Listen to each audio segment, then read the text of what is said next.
ஞானானந்தமயம் தேவம் நிர்மல ஸ்படிகாகிருதிம் ஆதாரம் சர்வ வித்யானாம் ஹயக்ரீவம் உபாஸ்மகே. நேயர்கள் அனைவருக்கும் அஸ்ட்ரோ KS ஐயங்காரின் பணிவான நமஸ்காரங்கள். மாத பலன் விஸ்வாவசு வருஷம் தை மாதம் 15/1/2026 12/2/2026 வரலும் உண்டான பலன்கள்.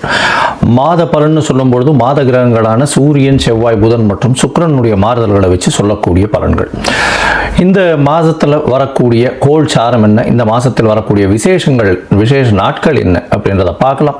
முதல்ல இந்த மாதத்தில் வரக்கூடிய கோள் சாரம் என்ன அப்படின்றத பார்க்கும்பொழுது காலபுருஷ தத்துவத்தின் 3வது ராசியான மிதுன ராசியில் குரு வக்ரகதி அடைகிறார், வக்கரத்தில் இருக்கார். சிம்மத்தில் கேது, அது தவிர பார்த்தீங்கன்னா அதாவது துலாத்தில்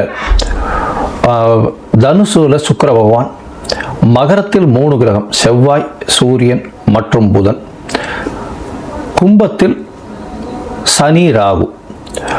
இந்த மாதத்தினுடைய ஆரம்பத்தில் இருக்கக்கூடிய கிரக நிலை இது. அதற்கு பிறகு மாறுதல்கள்னு பார்க்கும்பொழுது 15/1/2026 அன்னைக்கே சுக்கிரன் 10ஆம் இடமான மகரத்துக்கு போகிறார். அதாவது காலபுருஷ தத்துவத்தின் 10ஆம் இடமான மகரத்துக்கு போகிறார். அதற்கு பிறகு பார்த்தீங்கன்னா மகரத்தில் இருக்கக்கூடிய புதன் கும்பத்துக்கு 29/1/2026 அன்னைக்கு போகிறார். மறுபடியும் சுக்கிரன் மகரத்திலிருந்து கும்பத்துக்கு போகிறார். கும்பத்தில் பார்த்தோம்னா 4 கிரகங்கள் ஆறுது. எப்போ அப்படின்னா அதாவது 7/2/2026 அன்னைக்கு சுக்கிரனும் கும்பத்துக்கு போயிடுறார். சனி, சுக்கிரன், ராகு மற்றும் புதன் 4 கிரகங்கள் 7/2/2026 இருக்கு. இந்த மாசத்துல ஒரு பெரிய விசேஷம் என்னன்னா சூரியன், செவ்வாய் இந்த 2 கிரகங்களும் மகரத்திலேயே ஃபுல்லாக இருக்கார் இந்த காலகட்டத்தில். இந்த மாதத்தில் வரக்கூடிய விசேஷ நாட்கள் அப்படின்னு பார்க்கும்பொழுது 15/1/2026 அன்னைக்கு உங்களுக்கு பொங்கல் பண்டிகை, அதாவது உத்தராயண புண்ணிய காலம், அதாவது உத்தராயணம் தட்சிணாயணம்னு 2 பாதியாக வருஷத்தை பிரிச்சிருக்கா. அதில் உத்தராயணம்ன்றது தேவர்கள் விழித்துக் கொள்ளும் நாள்னு சொல்லக்கூடியது. எல்லா விதமான சுப காரியங்களும் செய்யக்கூடிய காலகட்டமாக இந்த மாதம் அமையிறது. உத்தராயணம் தை பிறந்தால் வழி பிறக்கும்னு சொல்லக்கூடியது. உத்தராயணத்தில் எல்லா விதமான ஏற்றங்களும் இருக்கும். தை மாதம் முதல் நாள் பொங்கல் பண்டிகை, அதாவது உழவர்களுக்கு பெரிய திருநாளாக சொல்லக்கூடியது. அதாவது அவங்க சூரிய நமஸ்காரம் பண்ணக்கூடிய காலகட்டம். இந்த வாட்டி பார்த்தலையானால் துவாதசி அன்னைக்கு வருது. அதாவது தை பொங்கல் துவாதசி 15/1/2026 துவாதசி கேட்ட நட்சத்திரம் வேற வருது. இந்த பொங்கல் வைக்கக்கூடிய சரியான நேரம் பார்த்தலையானால் 9:30 10:30 சுக்கிரஹோரை, சுபஹோரையான வியாழக்கிழமையில் வரக்கூடிய சுபஹோரை. இது 9:30 10:30 மணி வருது. இது ஒரு நல்ல நேரமாக சொல்லக்கூடியது. குளிகை நேரமாக இருந்தாலும் இது ஒரு நல்ல நேரம். குளிகை நேரம் நல்ல சம்பவங்கள் நடக்குமே ஆயின் அது மறுபடியும் வரக்கூடிய வாய்ப்புகள் மிகவும் அதிகம். அதனால் பொங்கல் பானை வைக்கக்கூடிய நல்ல நேரம்னு சொல்லக்கூடியது காலை 9:30 10:30 மணிக்குள்ளே வைக்கிறது ரொம்பவுமே சிறந்தது. இந்த காலகட்டத்தில் உங்கள் எல்லாருக்கும் என்னுடைய பொங்கல் நல்வாழ்த்துக்களை சொல்கிறேன். நல்லபடியாக இருங்கோ. இந்த மாதத்தில் வரக்கூடிய மற்ற விசேஷங்கள்னு பார்த்தோம்னா 16ஆம் தேதி பிரதோஷம், காணும் பொங்கல்னு சொல்லுவா. அது தவிர மாட்டுப் பொங்கல், இது எல்லாம் 16ஆம் தேதியே. அதுக்கப்புறம் வள்ளுவர் தினம், இதெல்லாம் வருது. அது தவிர பார்த்தீங்கன்னா இந்த மாதம் 25/1/2026 அன்னைக்கு ரத சப்தமி, சூரியன் தேர் சக்கரம் திரும்பக்கூடிய நாள். அன்னையிலிருந்து வெயில் ரொம்பவும் அதிகமாகக்கூடிய காலகட்டம். அதாவது சூரியன் இவ்வளவு நாளாக அதாவது தெற்கிலிருந்து வடக்கிலிருந்து வடகிழக்குக்கு மாறுறார் அவர். இந்த காலகட்டம் கிழக்கு பக்கமாக போகக்கூடியதுனால இந்த காலகட்டத்தில் பார்த்தலையானால் வெயில் ஏறக்கூடிய காலகட்டமாக இருக்கும். 26/1/2026 நம்மளுடைய அதாவது ரிப்பப்ளிக் டே, அதாவது இந்தியா சுதந்திரம் வாங்கி அதுக்கப்புறம் ரிப்பப்ளிக் 1950 வாங்கினது. இப்போ 2026ஆம் வருஷம் இப்போ ரிப்பப்ளிக் டே. இது ஒரு பெரிய விசேஷம். அதாவது அரசாங்கம் அப்படின்னு சொல்லக்கூடியது, அதாவது ஆல் ஓவர் இந்தியா ஒரே ஒரு ஒருமைப்பாட்டின் கீழே இருக்கக்கூடிய ரிப்பப்ளிக் டே கொண்டாடக்கூடிய காலகட்டம். 26ஆம் தேதி அன்னைக்கு வாஸ்து அதாவது இந்த 26ஆம் தேதி அன்னைக்கு வாஸ்து புருஷன் கண் விழிக்கும் நாள் அன்னைக்கு வந்து பார்த்தோம்னா கார்த்தால 9:52 11:22 வரலும் உண்டான நேரம் வந்து வாஸ்து கண் விழிக்கும் நாள். இந்த காலகட்டத்தில் புதுசாக மன பூஜை போடுறது, அஸ்திவாரம் தோன்றது, அதை தவிர டாக்குமெண்ட் சைன் பண்ணி கொடுக்கறது, இதெல்லாம் வந்து பண்ணுறதன் மூலியமாக எந்த ஒரு ப்ராஜெக்ட் நீங்கள் ஆரம்பிச்சிங்கனாலும் அது வெற்றிகரமாக முடியக்கூடிய காலகட்டமாக அமைய போகிறது. இந்த வாஸ்து கண் விழிக்கும் பொழுது 5 வகையாக பிரிக்கிறேன். அதாவது பொதுவாகவே பார்த்தோம்னா இது ஒரு 1.5 மணி நேர காலகட்டம், 18 நிமிஷமாக 5 மணி நேரமாக பிரிக்கிறேன், 5 வகையாக பிரிக்கிறேன். அதாவது வாஸ்து புருஷன் கண் விழித்து அவருடைய காலை கடன்கள் செய்யக்கூடியது, பிறகு குளிக்கக்கூடிய ஒரு 18 நிமிஷம், அதற்கு பிறகு போஜனம் செய்யக்கூடியது, அதாவது அதற்கு பிறகு வந்து பூஜை செய்யக்கூடியது, பிறகு போஜனம் செய்யக்கூடியது, அதற்கு பிறகு தாம்பூலம் தரிக்கக்கூடியது. இந்த கடைசி 18 36 நிமிஷம் அப்படின்னு சொல்லக்கூடிய, அதாவது 10:52 11:22 வரலும் செய்யக்கூடிய எந்த ஒரு விஷயமாக இருந்தாலும் நிச்சயமாக நிறைவேறும். அதாவது மனைக்கால் நடுறது, அடிகோல் நடுறது, அதை தவிர வந்து உங்களுக்கு கிணறு வெட்டுறது, புதுசாக வந்து கான்ட்ராக்ட் கையெழுத்து போடுறது, கன்ஸ்ட்ரக்ஷன் பண்ணுறது, இது எல்லாமே நல்ல ஒரு ஏற்றத்தை கொடுத்து நல்லபடியாக முடியக்கூடிய காலகட்டமாக அமைய போகிறது. இந்த மாதம் பார்த்தாலேயானால் பௌர்ணமி வருது, அதாவது மிகப்பெரிய விசேஷம். தை பௌர்ணமி அப்படின்றது வந்து மிகப்பெரிய ஏற்றமான காலம். தை அமாவாசையும் பெரிய விசேஷம். ஏன்னா உத்தராயண புண்ணிய காலத்தில் வரக்கூடிய முதல் அமாவாசை தை அமாவாசை 18/1/2026 தை அமாவாசை. பித்ருக்களுக்கு செய்ய வேண்டிய கர்மாக்களை செய்கிறது உங்களுடைய சந்ததியினரை நல்லபடியாக வழியேற்றி செல்லக்கூடும். அதனால் நல்ல ஒரு ஏற்றத்தை கொடுக்கக்கூடிய நாள். அதாவது அது வந்து அந்த திதியில் வந்து வேறு எந்த ஒரு விஷயங்களையும் செய்யாமல் பித்ருக்களுக்கு திதி கொடுக்கறது மட்டும்தான் செய்யணும். புதுசாக எதையும் ஆரம்பிக்கிறது அந்த மாதிரியான விஷயங்கள் பண்ணக்கூடாது. இது வந்து 18/1/2026 வருது. அதற்கு பிறகு பௌர்ணமி எண்ணிக்கை பார்த்தாலேயானால் பௌர்ணமி 1/2/2026 தை பௌர்ணமி பெரிய விசேஷமான நாள். தை பௌர்ணமி பார்த்தாலேயானால் வடலூர் அப்படின்னு சொல்லும்போது ராமலிங்க அடிகளார் வரும். அதாவது ராமலிங்க அடிகளாருடைய தினம் வடலூரில் வந்து பார்த்தாலேயானால் அந்த இது தைப்பூச திருநாள் வேறு அன்னைக்கு முருகனுக்கு ரொம்ப விசேஷம். அதை தவிர வந்து ஏற்றிய வயிற்றில் எரியக்கூடிய நெருப்பை அணைக்கக்கூடிய, அதாவது சாப்பாடு போடணும் அப்படின்றத மிகவும் வலியுறுத்தி சொல்லக்கூடியவர்.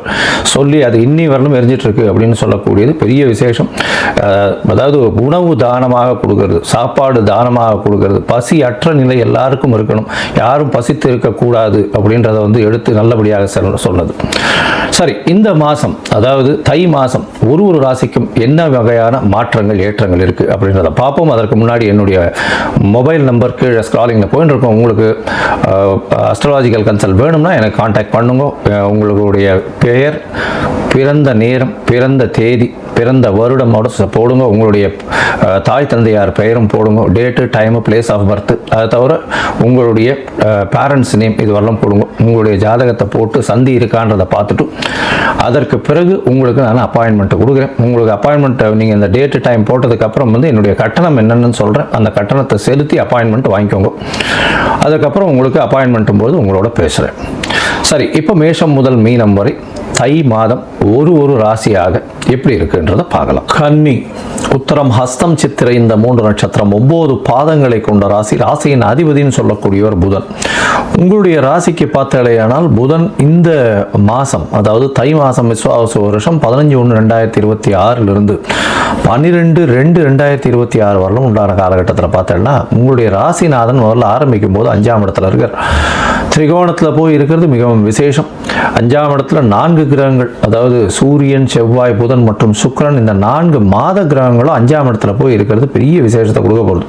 உங்களுடைய ராசிக்கு 3 8 அதிபதி, அதாவது முயற்சி ஸ்தான அதிபதியும் சரி, மறைவு ஸ்தான அதிபதியும் சரி, அவர் வந்து 5ஆம் இடத்துல போய் உச்சம் பெற்றிருக்கார். இதன் மூலியமாக பார்த்தோம்னா வெளிநாடு பயணங்கள் ஏற்படக்கூடிய வாய்ப்புகள் நிச்சயமாக இருக்கும். அதை தவிர பார்த்தோம்னா குழந்தைகள் மூலியமாக பெருமை வரக்கூடிய வாய்ப்புகள் நிச்சயமாக உண்டு. ராசிக்கு 12ஆம் அதிபதியும் 8ஆம் அதிபதியும் சேர்ந்திருக்கிறதுனால வெளிநாடு போகக்கூடிய வாய்ப்புகள், ஷார்ட் ட்ரிப் போயிட்டு வரக்கூடிய வாய்ப்புகள் நிச்சயமாக இருக்கும். புதிய வேலை கிடைக்கக்கூடிய பாக்கியம் உண்டு. அதாவது சனி பகவான் 6ஆம் இடத்துல ராகுவோட சம்பந்தத்தில் இருக்கார். பெரிய ஏற்றம், குருவின் பார்வையில் இருக்கார். அதனால வந்து நல்ல ஒரு ஏற்றமான காலம். புதிய அதாவது வேலை கிடைக்கும், வேலையில் ஏற்றங்கள் கிடைக்கும், மாற்றங்கள் கிடைக்கக்கூடிய வாய்ப்புகள் நிச்சயமாக உண்டு. புதிய கடன் அமையக்கூடிய வாய்ப்பு, கடன் இருக்கிற கடன் எல்லாமே தொலையக்கூடிய வாய்ப்பு. கடனை யாரும் திருப்பி கொடுங்கன்னு கேட்காத அளவுக்கு உங்களுக்கு கடன் கொடுக்க வரன்னு சொல்கிற அளவுக்கு வந்து உங்களுடைய நிலைமை மிகப்பெரிய ஏற்றத்திற்கு போகக்கூடிய காலகட்டமாக அமைய போகிறது. இந்த மாதத்தில் பார்த்தாலேனா உங்களுடைய ராசிக்கு 5ஆம் இடத்துல இருக்கக்கூடிய புதன் மற்றும் சுக்கிரன், 5ஆம் இடத்துல இருக்கக்கூடிய புதன் 27/1 அன்னைக்கு வந்து கும்பத்துக்கு போயிடுறார், 6ஆம் இடத்துக்கு போயிடுறார். அது தவிர சுக்கிரனும் 6ஆம் இடத்துக்கு போகிறார். 6ஆம் இடத்துக்கு சுக்கிரன் போகும்பொழுது பார்த்தோம்னா புதிய கடன் வாங்க வேண்டிய கட்டாயம் வரும். பண வரவு, அதாவது மணி ஃப்ளோ நல்லபடியாக இருக்கக்கூடிய வாய்ப்புகள் நிச்சயமாக இருக்கும். சில இவ்வளோ நாளாக வந்து கையில் வந்து காசு தங்காமல் இருந்தது, இனிமேல் வந்து காசு வரக்கூடிய வாய்ப்புகள் நிச்சயமாக இருக்கும். தொட்ட இடத்திலெல்லாம் பணம் வரக்கூடிய வாய்ப்பு, புதுசாக கடன் கொடுக்கறதுக்கு அவங்களே வந்து கொடுக்குறேன்னு சொல்லுவாங்க. அந்த அளவுக்கு உங்களுடைய அதாவது இது உங்களுடைய பொருளாதாரம் மேம்படக்கூடிய வாய்ப்புகள் நிச்சயமாக இருக்கும். வெளிநாடு போய் வரக்கூடிய பாக்கியம் நிச்சயமாக கிடைக்கும். ஏன்னா 12ஆம் இடத்தையும் வந்து சனி பார்க்கிறார், சுக்கிரனும் பார்க்கிறார். கணவன் மனைவிக்குள்ள நல்ல ஒரு அந்யோன்யம் இருக்கக்கூடிய காலகட்டம், குடும்பத்தில் நல்ல சந்தோஷமான நிகழ்வுகள் நடக்கக்கூடிய வாய்ப்பு. ஏன்னா தனஸ்தானத்தை தனகாரகனான குருவை பார்க்கறது பெரிய விசேஷத்தை கொடுக்கக்கூடிய காலகட்டம். பண வரவிற்கு பஞ்சம் இருக்காது எந்த ஒரு காலகட்டத்திலும். படிக்கக்கூடிய மாணவர்கள் போட்டித் தேர்வில் வெற்றி பெறக்கூடிய வாய்ப்புகள் நிச்சயமாக இருக்கும். போட்டித் தேர்வில் வெற்றி பெற்று வெளியூர் வெளிமாநிலம் செல்லக்கூடிய வாய்ப்புகளை நிச்சயமாக கிடைக்கக்கூடும். இந்த காலகட்டத்தில் பார்த்தலையானால் உங்களுடைய தாயின் உடல்நிலை சற்று பின்னடைவு இருக்கக்கூடிய வாய்ப்பு உண்டு. தந்தையின் உடல்நிலையில் நல்ல ஒரு ஏற்றம் இருக்கக்கூடிய வாய்ப்புகள் நிச்சயமாக இருக்கும். 6ஆம் இடத்துல போய் சுக்கிர பகவான் உட்காரும்போது தந்தையின் சொத்துக்கள், தந்தையின் தொழில், அதாவது தந்தையினுடைய பிஸ்னஸ் ஏதாவது இருந்ததே ஆனால் அது வந்து உங்கள் கைக்கு வரக்கூடிய வாய்ப்புகள் நிச்சயமாக இருக்கும். புதிதாக வேலை கிடைக்கும், வேலையில் மாறுதல்களும் கிடைக்கக்கூடிய வாய்ப்புகள் நிச்சயமாக உண்டு. மொத்தத்தில் பார்த்தீங்கன்னா இந்த கன்னியா ராசிக்காரர்களுக்கு மிகவும் ஏற்றமான காலமாக இந்த தை மாதம் விஸ்வாவசு வருஷம் அமையிறது. இந்த காலகட்டத்தில் புதிய வேலை, வேலையில் ஏற்றம், ஏற்றத்தில் மாற்றம் எல்லாம் கிடைக்கக்கூடிய காலகட்டமாக இருக்கு. டிரான்ஸ்ஃபர் கிடைக்கக்கூடிய வாய்ப்புகள் நிச்சயமாக இருக்கும். குழந்தை பிராப்தி ஏற்படக்கூடிய பாக்கியம் உண்டு. 5ஆம் இடத்துல போய் சூரியன் இருக்கார், செவ்வாயும் இருக்கார், நல்ல ஒரு ஏற்றம் கிடைக்கக்கூடிய வாய்ப்பு. அதை தவிர 6ஆம் இடத்தில் சனி பகவான் இருக்கிறதுனால கண்டிப்பாக புதிய கடன் அற்ற நிலை, அதாவது பழைய கடனை கொடுத்துட்டு புதுசாக கடன் வாங்கக்கூடிய அளவுக்கு பெரிய ஏற்றம் கிடைக்கக்கூடிய வாய்ப்புகள் நிச்சயமாக உண்டு. எடுத்த காரியங்கள் நிச்சயமாக வெற்றி பெறக்கூடிய வாய்ப்புகள் உண்டு. எந்த ஒரு விஷயத்திலையும் வெற்றி கிடைக்கும். காம்படிட்டிவ் எக்ஸாம்ஸ்லாம் நல்ல ஒரு ஏற்றம் கிடைக்கக்கூடிய காலகட்டமாக அமைய போகிறது. படிக்கக்கூடிய மாணவர்களுக்கு நல்ல ஒரு ஏற்றம், இருக்கிற இடத்தை விட்டு வெளியில் போய் படிக்கக்கூடிய வாய்ப்புகள் நிச்சயமாக உண்டு. வேலையில் வந்து வேலை மூலியமாக வெளிநாடு போயிட்டு வரக்கூடிய ஷார்ட் ட்ரிப்ஸ் அமையக்கூடிய வாய்ப்புகள் உண்டு. கணவன் மனைவிக்குள்ள நல்ல ஒரு அந்யோன்யம் இருக்கும். பேச்சில் நல்ல ஒரு ஏற்றம் இருக்கக்கூடிய வாய்ப்புகள் உண்டு. அதுவும் வந்து இந்த திரை துறையில் இருக்கிறவங்க, பாடகர்கள், அவர்களுக்கு நல்ல ஒரு ஏற்றம். கவிஞர்கள், எழுத்து வடிவில் இது பண்ணுறவங்க, அதை தவிர வந்து ஸ்டோரி ரைட்டர்ஸ், ஸ்கிரிப்ட் ரைட்டர்ஸ், அதை தவிர ஆர்ட் டைரக்டர்ஸ், இவங்களுக்கெல்லாம் வந்து நல்ல ஒரு ஏற்றம் கிடைக்கக்கூடிய வாய்ப்புகள் நிச்சயமாக இருக்கும். இந்த காலகட்டத்தில் உங்களுடைய ராசிக்கு சில நாட்கள் தள்ளி வைக்கணும்னு சொல்கிறோம், அதாவது புதிய முயற்சிகள் வேண்டாம்னு சொல்கிறோம். அந்த சில நாட்கள் அப்படின்னு சொல்லக்கூடியது சந்திராஷ்டம தினங்கள். சந்திராஷ்டம தினங்கள் பார்த்தோம்னா 25/1/2026 27/1/2026 வரலும் உண்டான 3 நாட்கள் இருக்கு. இந்த சந்திராஷ்டமத்தில் புதிய முயற்சி வேண்டாம், வெளியூர் வெளிமாநில பிரயாணம் வேண்டாம். ஒருவேளை பண்ண வேண்டி இருந்ததே ஆனால் சந்திர பகவானுக்குண்ட எளிய பரிகாரம்னு சொல்லக்கூடிய நெல் கொஞ்சம் அருகில் இருக்கக்கூடிய கோவிலில் கொடுத்துட்டு போங்க. அதன் மூலியமாக சந்திராஷ்டமத்தின் தாக்கம் குறையும். இதை தவிர பார்த்தீங்கன்னா உங்களுடைய ராசிக்கு நீங்கள் இந்த காலகட்டத்தில் அருகில் இருக்கக்கூடிய ஆஞ்சநேயரை போய் வழிபட்டு வாங்க, நரசிம்மரை போய் வழிபட்டு வாங்க. ஆஞ்சநேயருக்கு ஒரு வெண்ணெய் காப்பு சாத்திட்டு வாங்க. அது வந்து நிச்சயமாக பெரிய மாற்றத்தை ஏற்படுத்தும். ஏன்னா 6ஆம் இடத்துல சனி பகவான் இருக்கிறதுனால சிறு சிறு தொல்லைகள் வந்தாலும் நிச்சயமாக, அதாவது எல்லா விதமான முயற்சிகளையும் யாரை வேணா எதிர்க்கிற அளவுக்கு போவீங்க. அதனால இதெல்லாம் வந்து கம்போஸ்டாக இருக்கணும், யாரை வந்து எதிர்க்கணும், அந்த மாதிரியான விஷயங்கள் தெரிஞ்சு பண்ணணும். அதற்கு வந்து ஆஞ்சநேயரனுடைய வழிபாடு மிகவும் சிறந்ததாக இருக்கும்.